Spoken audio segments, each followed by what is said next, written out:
राधे राधे सभी को, जय श्री कृष्णा। तो स्वागत है आपका मेरे व्लॉग में। कैसे हैं आप सब लोग। और आज बहुत ही प्यारे से दिन की शुरुआत हुई है। सुबह सुबह बहुत ही जल्दी उठ गए थे और सबसे ज़्यादा ज़रूरी है घर अगर दिन की बहुत अच्छे से शुरुआत करनी है ना तो सुबह है ना, सुबह जब हम उठते हैं ना तो बिल्कुल हमारे दिमाग पर लोड नहीं होना चाहिए कि यार ये करना है वो करना है। इतना टाइम हमारे पास होना चाहिए कि सारे काम को हम धीरे धीरे से मैनेज कर लें। अब ये इस वाले जो झाड़ू वाला है ना, ये इसकी मैंने थोड़ी सी स्पीड बढ़ा दी थी तो वो जल्दी जल्दी लग रहा था। तो आपको ऐसा लगेगा कि शायद ये तो जल्दी कर रही है और हमें बोल रही है कि धीरे धीरे करो। लेकिन अगर सारी चीज़ें कवर करनी है ना एक ही वीडियो में तो नहीं हो पाती। अगर दिन भर की सुबह से शाम तक हमारा पॉजिटिव रूटीन क्या होता है, घर के काम कैसे हम मैनेज करते हैं, ये सारी चीज़ें अगर हम एक ही वीडियो में डालें ना तो वीडियो की लंबाई इतनी हो जाती है कि देखने वाला परेशान हो जाता है। इसलिए थोड़ी सी स्पीड बढ़ा देते हैं ना तो लिमिट में आ जाता है वीडियो। तो बात कर रहे हैं सुबह उठने की। तो यहाँ पर सुबह जल्दी से मैं काफ़ी जल्दी उठ गई थी आज। और अगर हम बहुत अच्छे से हमें हमारे कामों को निपटाना है कि बाद में हम हमारे लिए दूसरा टाइम निकाल सकें। दूसरा टाइम भी वैसे कि जैसे अगर मैं ये वीडियो ही बना रही हूँ तो इसको एडिट मुझे करना है। एडिट के लिए मुझे पर्याप्त टाइम चाहिए क्योंकि एडिट करने में काफ़ी टाइम लगता है। वॉइस ओवर करनी पड़ती है, इसकी कटाई छटाई करनी पड़ती है वीडियो की, तो उसके लिए टाइम चाहिए। अगर उसके लिए हमें टाइम चाहिए तो हमें हमारे घर के जो काम है ना, खाना बनाना और बाकी और पूजा पाठ जो भी हम करते हैं ना, उसको पर्याप्त मैनेज करके चलना पड़ेगा। तभी हम हमारे कामों को एक बैलेंस में ले सकते हैं। तो अभी है ना 6:30 बजे थे। आज मैं आधा घंटा जल्दी काम मेरे पूरे हुए थे। नहीं तो मुझे 7 बज जाती है। आपने देखा होगा पिछले वीडियो में कि कुंज को उठाते उठाते मुझे 7 बज जाती है, नहाने धोने के बाद। तो आज मैं इस बात से बहुत खुश हूँ कि मैं आधा घंटा जल्दी किया मैंने काम। तो यहाँ पर मैंने पहले कुंज को उठा दिया। यहाँ पर जो जल वगैरह रखा था वो मैं गमलों में डालने के लिए अंदर डाल दूँगी। और फिर उसके बाद मुझे जाना था ऊपर। आपको पता ही है कि सूर्य देवता को जल देना, तुलसी मैया को जल देना, पूजा करना, ये सारे नियम मैंने लिए हैं इस वैशाख के महीने में। बहुत दिनों से लिए हुए हैं, शायद कार्तिक से लिए हुए हैं या उसके पहले से बहुत दिनों से लिए हुए हैं। लेकिन ये वैशाख का जो महीना है ना, ये बहुत ही पावन महीना है। जैसे सबसे सबसे महान जो सबसे भगवान कृष्ण को सबसे प्रिय जो मंथ है वो कार्तिक मंथ है। और कार्तिक मंथ से भी अधिक फल देने वाला माघ मंथ है। और माघ मंथ की महिमा से भी ज़्यादा महिमा वैशाख मंथ की बताई गई है। और बहुत कम लोग ही इस चीज़ का बहुत ही कम लोगों को ज्ञात होता है। और ज्ञात होने के बाद भी बहुत ही कम लोग होते हैं जो इन चीज़ों का फ़ायदा उठा सकते हैं। जैसे हमें पता है अगर कि वैशाख मंथ चल रहा है, हमें जल्दी उठकर स्नान करना चाहिए। गंगा स्नान के समान स्नान होता है, घर पर ही गंगा जल डाल के स्नान कर सकते हैं हम।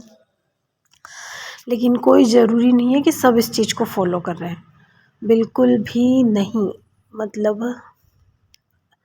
1% लोग भी नहीं होंगे जो इन चीज़ों को फॉलो कर रहे होंगे। लेकिन पुराणों में इन चीज़ों की बहुत ज़्यादा महिमा बताई हुई है। और अगर हम इंसान की योनि में आए हैं ना तो हमें इन चीज़ों का लाभ उठाना चाहिए, ना कि ये सोचकर कि नहीं ये तो ऐसे ही होगा, ऐसे ही बोलते रहते हैं। ऐसा सोच के हम इन चीज़ों को, इस समय को वेस्ट कर रहे हैं। देखिए आप, हम इंसान हैं, हमें इस बात की जानकारी है। लेकिन आप सोचिए कि जो पशु पक्षी है और गाय भैंस बकरी जो भी है हमारे आसपास, क्या वो ये चीज़ कर पा सकते हैं? ये कर सकते हैं क्या? वो नहीं कर सकते हैं।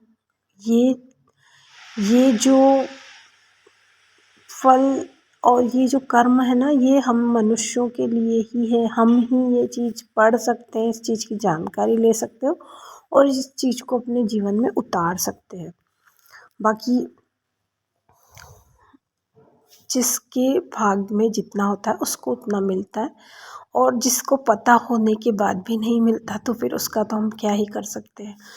लेकिन हमें पता है कि वैशाख माह की बहुत महिमा है, तो हम इस चीज़ का हमें फ़ायदा उठाना चाहिए। और सुबह स्नान मतलब ब्रह्म मुहूर्त में स्नान हमें करना है, और उसके बाद पूजा पाठ हमें करनी है, भगवान का अधिक से अधिक नाम जप करना है, और किसी भी देव वृक्ष की पूजन हमें ज़रूर से करनी है। जैसे अगर तुलसी, पीपल की तो हम कहाँ जाके करें, आसपास अगर दूर भी है तो कैसे करेंगे, लेकिन तुलसी हर घर में होती है, तो तुलसी की पूजन हमें ज़रूर से करनी है। इस मंथ में बहुत ही अधिक फल देने वाला है, और इसमें अक्षय तृतीया भी आ रही है 19 तारीख को, दिन पड़ रहा है 19 का, तो उसके बारे में भी किसी ने पूछा था कि इसके बारे में बताइए, तो मैं इसके बाद जैसे कल अगर एक वीडियो आएगा तो उसमें मैं आपको बता दूंगी अक्षय तृतीया की पूजन वगैरह, पूजन विधि।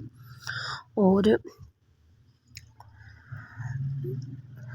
तो हमें इन चीज़ों का है ना ज़्यादा से ज़्यादा फ़ायदा उठाना चाहिए। और अक्षय तृतीया के दिन हमें बहुत जैसे सोना चांदी क्या चीज़ हम खरीदना है, क्या चीज़ हमें नहीं खरीदनी है, किस तरह से भी पूजा पाठ वगैरह करना है, तो इसका वीडियो आप कल आपको मिल जाएगा, तो आप देख सकते हो कि किस तरह से क्या करना है। और यहाँ पर है ना मेरा सारा काम हो गया था लगभग। कुंज के लिए मैंने दूध ठंडा कर लिया था। अब कुंज को पिलाने के बाद मैंने अपने लिए भी चाय ले ली थी। अब मैं थोड़ी देर सुकून से बैठ कर चाय पीऊँगी, उसके बाद जो है किचन का काउंटर वगैरह मुझे क्लीन करना है, तो वो फिर मैं बाद में करूँगी। अब आप सोच रहे होंगे कि मैं तो मतलब इतनी जल्दी फ्री हो गई, अब मैं मतलब फ्री हूँ, अब मेरे पास कोई काम नहीं है। लेकिन है ना, सच में बताओ ना, तो काम तो अब शुरू होगा घर का। अभी तक तो मैं सेवा पूजा पाठ जो मेरा मन को शांति देने वाला काम था ना, वो कंप्लीट हुआ है कि मैं जल्दी उठ जाऊं और मैं अपने ठाकुर जी की सेवा पूजा करके और फ्री हो जाऊं। मतलब उनकी पूजा पाठ में मुझे कोई अड़चन नहीं आनी चाहिए कि कोई उठ गया है और फिर वो बोल रहा है कि हमें चाय बना दो, ये बना दो, वो बना दो।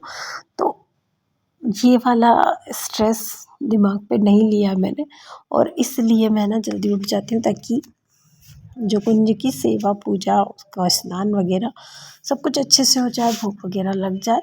और अभी थोड़ा सा क्या हो रहा है ना कि काम इसलिए बढ़ गया क्योंकि उस वाले घर पे जाके मैं खाना बना रही हूँ। तो मैं खरबूजा काट के आ गई थी, वहाँ भोग लगा दिया था, और अब आ गई थी मैं इस दूसरे वाले घर पे। तो यहाँ पे आज ना मतलब कल सोमवार था, शायद कल था सोमवार, हाँ ये मंगलवार का है। तो कल सोमवार था ना, तो सासू माँ ने ये चूल्हे को अच्छे से लीप दिया है, तो कितना अच्छा हो गया है, दिखने में कितना प्यारा लग रहा है, नया नया सा। तो अब आने के बाद मैं सबसे पहले तो चूल्हा जलाने का काम करती हूँ ताकि ये धीरे धीरे जलता रहे, और जब तक ये जलेगा तब तक मैं सब्ज़ी वगैरह कट करके और फिर सब्ज़ी बनाऊँगी। और आज चूल्हा जलाने की एक बहुत अच्छी ट्रिक मैं आपको बताती हूँ कि जैसे मैं सिलाई करती हूँ तो उसमें जो जो छोटे छोटे कपड़े बचते हैं ना कतरन वाले, वो मैं यहाँ पे लेके आ जाती हूँ और उनको बीच में से रख के और दोनों तरफ गाय के गोबर के कंडे रख के उसके ऊपर लकड़ी हम रख देंगे, तो वो है ना धीरे धीरे जल जाएगा और ज़्यादा धुआं वगैरह भी नहीं होगा। लेकिन थोड़े से पानी की प्रॉब्लम आ रही है, मतलब बीच बीच में पानी आ रहा है, तो हो सकता है मतलब इस वजह से ना लकड़ियाँ गीली हो गई होंगी, तो थोड़ा सा धुआं हो रहा है अभी तो। लेकिन ये मैं जब तक सब्ज़ी कट करूँगी तब तक जल जाएगा। और देखिए कितनी जल्दी जल के और खाना वगैरह सब कुछ बन गया। और यहाँ मैं कोयले बुझा रही हूँ ताकि भुट्टे आएंगे ना तो भुट्टे सेक सकेंगे। तो यहीं पर वीडियो को करते हैं एंड। सभी को राधे राधे।